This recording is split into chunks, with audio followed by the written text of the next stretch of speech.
जय श्री कृष्णा जी। आज हम जोग और संजोग दो विषय पे बोलेंगे, जिसे हम कांटेक्ट और कनेक्शन।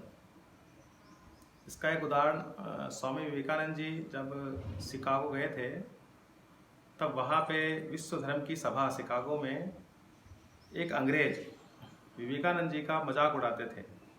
उन्हीं में से एक पत्रकार ने उनसे मजाक उड़ाने के दृष्टिकोण में प्रश्न पूछा। पत्रकार ने कहा, महोदय, आपके आखिरी व्याख्यान में आपने हमें कांटेक्ट और कनेक्शन, जोग और संजोग के बारे में बताया। यह वास्तव में उलझा हुआ है। क्या आप समझा सकते हैं कि जोग और संजोग का क्या मतलब है? कांटेक्ट और कनेक्शन का क्या अर्थ है? विवेकानंद जी मुस्कुराए और पत्रकार से पूछा, क्या आप न्यूयॉर्क से हैं? पत्रकार बोला, हाँ जी। विवेकानंद जी ने कहा, घर पर कौन कौन है? पत्रकार ने महसूस किया कि भिक्षु अपने प्रश्न का उत्तर देने से बचने की कोशिश कर रहा है, क्योंकि यह एक बहुत ही व्यक्तिगत और अनचाहा सवाल था। फिर भी पत्रकार ने कहा कि माँ की मृत्यु हो गई है, पिताजी हैं, 3 भाई हैं और एक बहन है, सभी विवाहित हैं। विवेकानंद जी ने अपने चेहरे पर मुस्कान के साथ पूछा कि आप अपने पिता से बात करते हैं? पत्रकार स्पष्ट रूप से नाराज लग रहा था। स्वामी जी बोले, तुमने आखिरकार उनसे बात कब की? पत्रकार अपनी परेशानियों को दबाते हुए कहने लगा, 1 महीने पहले हो सकता है। स्वामी जी कहते हैं, क्या आप भाई बहन अक्सर मिलते हैं? आप पारिवारिक सभा के रूप में आखिरी कब मिले थे?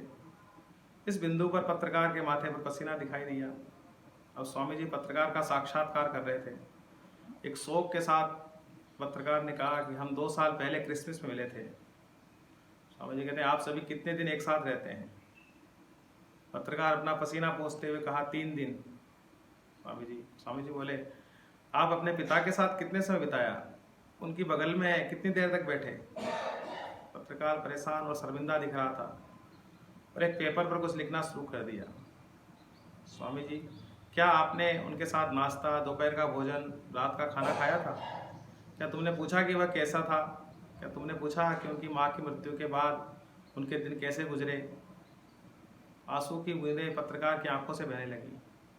विवेकानंद जी ने पत्रकार का हाथ पकड़ लिया और कहा, शर्मिंदा मत हो, परेशान या उदास मत हो। मुझे खेद है अगर मैंने आपको अनजाने में चोट पहुंचाई हो तो, लेकिन यह मूल रूप से कांटेक्ट और कनेक्शन के बारे में आपके प्रश्न का उत्तर है। आपके पिता के साथ कांटेक्ट है, लेकिन आपके पास उनके साथ कनेक्शन नहीं है। आप उनसे जुड़े नहीं हैं। कनेक्शन दिल और दिल के बीच में होता है। एक साथ बैठकर भोजन साझा करना, एक दूसरे की देखभाल करना, आंखों से संपर्क करना, कुछ समय साथ बिठाएं, इसे हम कनेक्शन कहते हैं। आप भाई बहनों के पास में कांटेक्ट है, लेकिन आपके पास एक दूसरे के साथ कनेक्शन नहीं है। पत्रकार ने अपनी आंखों को पोंछ दिया और कहा, मुझे एक अच्छा और अविस्मरणीय सबक सिखाने के लिए धन्यवाद। आज यह वास्तविकता है, चाहे घर पर या समाज में, सभी के पास बहुत सारे कांटेक्ट हैं, संपर्क हैं, लेकिन कोई कनेक्शन नहीं है, कोई जुड़ाव नहीं है। हर कोई अपनी दुनिया में खोया हुआ है। आइए हम लगाव और जुड़ाव बनाए रखें। आज हर किसी के पास फेसबुक, व्हाट्सएप के थ्रू हजारों कांटेक्ट हैं। हम कहते हैं कि हमारे हजारों फॉलोअर्स हैं, हमारे हजारों मित्र हैं, लेकिन हम कनेक्ट किसी के साथ नहीं, हमारा जुड़ाव किसी के साथ नहीं है। इसलिए हम लगाव और जुड़ाव बनाए रखें। सबसे पहले हम अपने परिवार के साथ, अपने मित्रों के साथ लगाव रखें और कांटेक्ट भी रहने दें। देखभाल करना, साझा करना, हमारे प्रियजनों के साथ समय बिताना, यही कांटेक्ट होता है। इसी को हम प्रेम कहते हैं। धन्यवाद। जय श्री कृष्ण।